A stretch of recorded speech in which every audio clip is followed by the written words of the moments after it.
I'm really glad to be speaking today and talking to you about well-being and how well-being is important for your career success. And before I start, I just want to highlight one point. Well-being is not just about feeling good, it's about thriving in all aspects of your life. So that is the highlight I want to start my presentation with. So the introduction already has been done. We will be talking about the 5 elements of well-being, then what happens when you neglect it, the well-being positive impact, well-being as a career asset, important findings, an action plan, because, nothing gets in motion if you don't act on it. And I give you also a little bit further reading, which I found interesting. So here you see the 5 elements of well-being. It is physical, which includes health, fitness, nutrition, and sleep. Obviously, all the things, for your body. You have social connections, relationship, and support. So that is more your private life. You have the community, the sense of belonging, involvement, and feeling safe. You have financial stability, budgeting, security, control. And you have, of course, career, job satisfaction, engagement level, purpose, and quality of life. And what I want to say, these 5 elements I have chosen are the ones from Gallup. You have them also described at times as physical, mental, emotional, social, and financial. I prefer the Gallup model as it described here, as I find it more specific when it comes to how well-being influences your career. And these 5 elements, they are interconnected and they play an important role in your professional journey. If you neglect one, we tend to concentrate on one, like we say, let's say, our financial stability. We don't have enough funds and, we worry, and that has an impact also on your career. Therefore, it also has an impact on your physical health, because when you worry a lot, obviously you are stressed out, you don't take the time to exercise, and it has an impact. So all of them, that is how I showed it in a circle, they all are interconnected. And if you are a little bit, I know you are, with the elements of the basic elements of the human being by Maslow, you also see that they correspondent to them, because Maslow's elements are of basic human needs, are physiological. I have to say it again. Physiological. That's a very difficult word for a German speaker. Yeah, great. Safety, belonging, self-esteem, and self-actualization. And if you take them, you can align them to these 5 elements. So well-being is not about feeling good. I say it again. It is how well you can perform and progress in your career. Excellent point, Biet. So at this point, I would like to, give you a question. And if you think that, you're going to cover it anyways, I will let you. But, there are a lot of discussion on self-love, the realization that, it's the self-love, it's so important. We see many, well-known influencers these days talking about self-love. But if you could, little bit for our audience, share your thoughts and your research, and highlighting what's the difference between well-being and self-love. Okay. It's a very good question, Shahnaz. And it's one I think a lot of people dwell on, because they think self-love is well-being, but that's not the case. Self-love is, to my opinion, is a practice of caring for and valuing yourself. It's about accepting your flaws, recognizing your worth, and treating yourself kind and with respect and with forgiveness.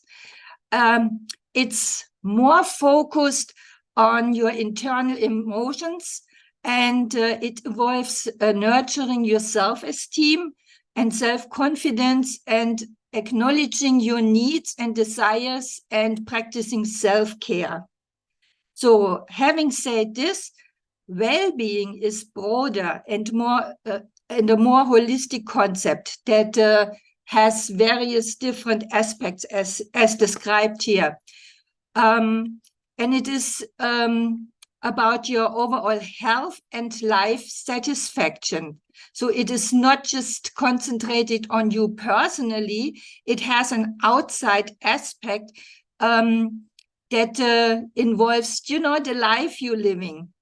And that is something different than just accepting yourself. It's well-being, let me just phrase it shortly, is reflecting the quality of your life and how you feel about it.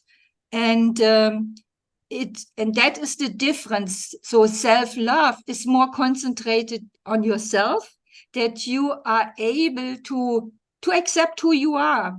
Mm-hmm. And also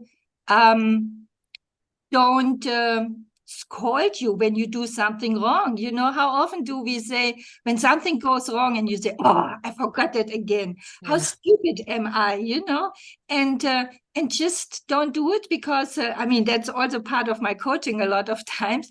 It defeats the purpose, because by doing so, you put down your self-esteem. But everybody makes mistakes and nobody is perfect. So just, treat yourself with kindness and forgiveness, and that is self-love, while well-being is the life that you're leading.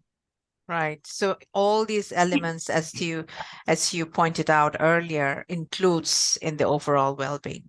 Yeah. And it's possible that you love yourself, that you have self-love for you, but you struggle with the rest of these elements, social, community, financial, career, and physically. But, that is the difference. So it's self-love. In a way, I would put it here in, let me just look. I would put it into physical, because it's your emotional health, so to say. Sure. Thank you. That was a great answer. Thank you. So now here we come. When you neglect your well-being, what happens? From the physical side, of course, you have health issues. You become ill, tired, you get burnout, and that shows on your job performance. So your physical well-being is very important.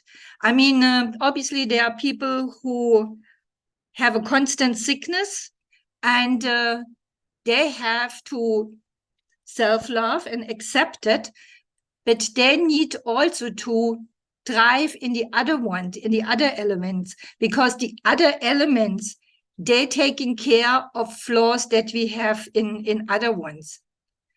So on the social side, if you don't socially interact, you have a feeling of isolation or disconnection. You don't belong to anything. You limit your access to valuable career resources. That means if you don't meet people outside, then, they don't know you, and you don't get to know different people who challenge you intellectually, who discuss with you, who are there for you when you need them, when you run into problems, who support you. And it hinders the ability to tap into support and guidance of others. Community is a very much underestimated part of well-being, because your community where you live, the people you interact with, is how should I say, is important also to your physical part, as it makes you feel safe where you are. It gives you, or if you don't do community, it gives you a lack of professional connections, so you're missing out of opportunities, and it's isolating you and can hinder your career advancement. So what I mean with community is also volunteer work, because in volunteer work you can meet different people. You are actually in the part that you strive for, where you have ambitions, where you feel good. Everybody feels good when we're doing something good, isn't it? and then you might also see or experience situations where you can grow, where you can lead and build your leadership skills. So community is also very important. And I know a lot of you work with Shahnaz in the executive committee, and you already realize what that does for yourself and also for your community. It makes you feel good, and it gives you exposure to things that you normally wouldn't have exposure to all the seminars, to all the webinars, to the meeting that Shahnaz has and her team have organized in the past. So community is very important. Financial, obviously, that is one a lot of people struggle with. So if your financials aren't in order, obviously you have financial stress to meet your monetary obligations. But it also limits your ability to take career risks. So it might force you to stay in a job that you actually don't like, or where you are not happy and you're not going to be happy, and you are not able to say, okay, this is not going to work out, I call it a quit and I look for something else. You feel obliged to stay because you need the money. So it is important that you manage your financials safely, I would say. Put back money, for the case of need. And you could also take a calculated risk and saying, well, I become self-employed. I don't need to work for somebody anymore. I form my own enterprise. Or you start, at the side, and you don't work 100% anymore, but only, let's say, 50%, and you build something up. So your financials obviously are very important. And if, like I said earlier, if they are not in order, it has an impact on your physical, it has an impact on your social, and it also might have an impact on your community well-being on this element. It limits your ability to seize growth opportunities, and it distracts you from your career goals. So obviously, if you worry about your financials, you don't put up, your career goals and strive for them, because it's a nagging thought in your head all the time saying, oh, how do I meet my obligation? Can I pay my rent this month? Or, oh, my dryer or my wash machine broke down and it needs to be replaced. How I'm going to do that? And this is, this is in your mind, even if you don't actually think on it and you are on your job, but it's that nagging thought in your head all the time that pops up when you don't need it. So we're coming to the job dissatisfaction or the career level. So if you're not happy in your career, I mean, you are not good at it. So that leads to disengagement, which in return leads to not being good at your job. You're not motivated. You have no career goals. And that obviously limits your opportunities for advancement. Because if you're not in your job, you're not at your best. Your manager sees that. And, sometimes I have been a team leader for many, many years. And sometimes you look at a person and you see and you know that that person could do better. And you wonder why that person isn't.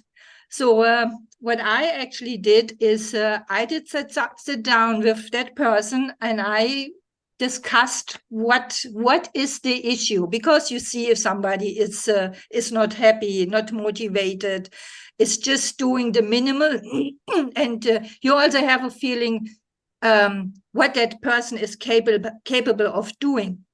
So I did sit down with them, and most of the times it was one of the other elements that wasn't met. So either they were sick, or they were just tired for whatever reason. They had issues in their social life, like going to a separation, having somebody very sick in the family, didn't get any support for what they were doing. So, for example, in my coaching, I had somebody who actually wanted to go into art, but the parents did not agree with that, because they said, art is a breadless art. You don't make any money. But that is where her heart was. But the parents wanted her to become more something in administration, like a teacher, like a banker. And that didn't go with her at all. So, so this was a fight she had to go through. Other reasons why people don't perform on their job is community. They don't feel safe in their community. They are surrounded by neighbors that who are not very nice, who give them a hard time, or they see things in their community and they want to change it, but they don't find anybody to join forces with them. Or in another case, it can be also financial stress. So, like I said earlier, if this financial stress is in your head all the time, you cannot be good at your job either.